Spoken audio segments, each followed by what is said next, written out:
Clara and the Enchanted Library. Clara loved to read. One day, while exploring an old library, she discovered a hidden door.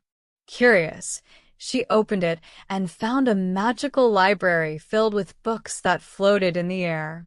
Each book glowed with light, and Clara felt a spark of excitement. She picked up a book about adventures and was immediately whisked away into the story. Clara fought dragons, explored enchanted forests, and even met a talking cat. When she returned, Clara realized that reading could take her anywhere. She spent hours in the Enchanted Library, discovering new worlds and making friends with the characters. Clara decided to share her love for reading with others. She invited her friends to the library, showing them the magic within each book. Together, they explored new stories and created their adventures. Clara learned that reading opens doors to imagination and friendship.